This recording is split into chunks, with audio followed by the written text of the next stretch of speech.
Hello and welcome viewers, this is Sultan Fayaz Hussain and you're watching Sultan Fayaz official YouTube channel. नाज़रीन, आज मैं आपको एक ऐसे वाकयात की तरफ जो है वो आपकी तवज्जो मबजूल करवाना चाहता हूं, आपकी भी और पाकिस्तान के उन तमाम इदारों की भी जो इस तरफ तवज्जो बहुत पहले हो जानी चाहिए थी, जिस तरफ काम बहुत पहले शुरू हो जाना चाहिए था। बट अनफॉर्चुनेटली अभी तक उस तरह से काम नहीं हुआ जिस तरह से उसके ऊपर काम होना चाहिए था। और यहां पर हजारों जानें जो है वो अब तक जा चुकी हैं।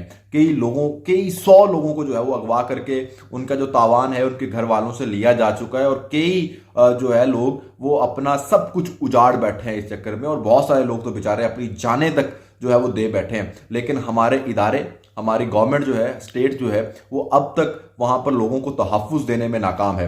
मैं बात कर रहा हूं कच्चे के इलाके में, जहां पर अब ड्राइवरों को जो है वो चलते हुए, जो यहां से बेचारे पंजाब से अपनी गाड़ियां लेकर, साजो सामान लेकर जहां से जा रहे होते हैं अपनी रोजी रोटी कमाने के लिए, कराची जा रहे होते हैं या फिर कराची से वापस आ रहे होते हैं, तो उनको रास्ते में कच्चे के इलाके में जो है वो रोका जाता है। रोक के उनसे जो कुछ भी होता है उनके पास वो उनसे छीन लिया जाता है, उनको कत्ल कर दिया जाता है। और इस तरह से जो है वो अपनी रोजी रोटी तो उन्होंने क्या कमानी है, वो अपना जान का तहफ्फुज जो है वो नहीं उनको मिल पा रहा।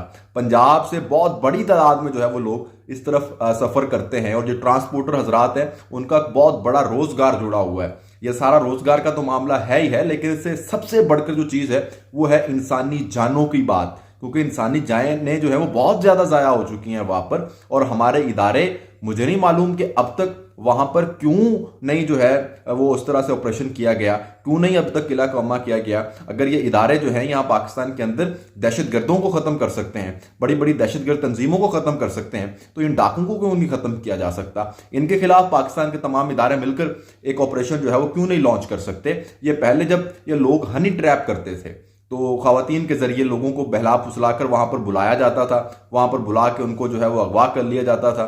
अगवा करने के बाद फिर जो है उनसे लाखों और करोड़ों रुपए में जो है उनसे तावान वसूल किया जाता था, और तावान वसूल करने के बाद उनको रिहा कर दिया जाता था, और बहुत सारों को जो है वो कत्ल भी कर दिया जाता था। उस वक्त जब हम पुलिस वालों से बात करते थे तो वो कहते थे कि जनाब वहां पर क्योंकि जो लोग जो है वो अपनी रजामंदी से जाते हैं, इनको बहला फुसला के ले जाया जाता है, और बहुत सारे लोग जो है वो इन्फॉर्म भी नहीं करते हैं बाद में भी, ये वाकया हो जाने के बाद भी, क्योंकि उनको डर होता है कि सोसाइटी के अंदर जो उनका मकाम है, सोसाइटी के अंदर जो उनकी इज्जत है, वो कहीं उस पर जो है वो डैमेज ना आ जाए। जिस वजह से इन सारे मामलात को, इस सारे नेटवर्क को जो है खत्म करना बहुत मुश्किल काम है।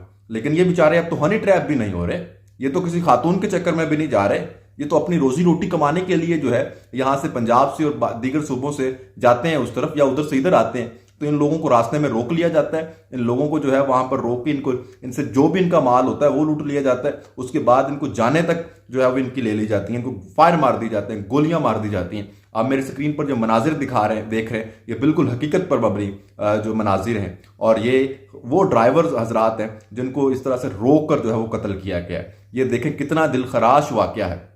लेकिन इसके बावजूद अभी तक हमारे इदारे जो हैं उस तरह से नहीं जागे हैं। एक हाई अलर्ट हो जाना चाहिए था, अब तक एक ऐसी सूरत हाल हो जानी चाहिए थी। इससे ज्यादा इमरजेंसी क्या होगी, इससे ज्यादा एक स्टेट के लिए इससे बड़ा चैलेंज क्या हो सकता है कि वहां पर उसके शहरियों को तहफ्फुज ही नहीं मैसर। एक सोशल कॉन्ट्रैक्ट के जरिए हमारी रियासत ने हमें तहफ्फुज फराहम करना है, और इस काम के लिए हमने अपने इदारे बनाए हैं, और इन इदारों को हमारे टैक्स के जरिए चलाया जाता है, और हम टैक्स इसलिए देते हैं कि हमें तहफ्फुज फराहम किया जाए। ये जो ट्रांसपोर्टर हजरात हैं, ये जो बड़ी बड़ी गाड़ियां लेके जहां से जाते हैं उस तरफ और इस तरफ आते हैं, ये लोग जो हैं वो आपको लाखों करोड़ों रुपए की, बल्कि अरबों रुपए का टैक्स जो है वो फराहम करते हैं, और उससे आपका मुल्क चलता है, उससे आपके इदारे चलते हैं। और अगर ये इदारे उनको तहफ्फुज फराहम करने में नाकाम है तो फिर ये लोग आपको टैक्स क्यों दे रहे हैं। या फिर आपको जो है, अगर आप इनकी जानों को तहफ्फुज नहीं कर सकते तो फिर आप इनको बता दें, ये जो टैक्स आपको देते हैं उससे ये खुद अपने सिक्योरिटी का जो है वो बंदोबस्त कर लें, जिस तरह से पहले होता था कदीम जमानों के अंदर।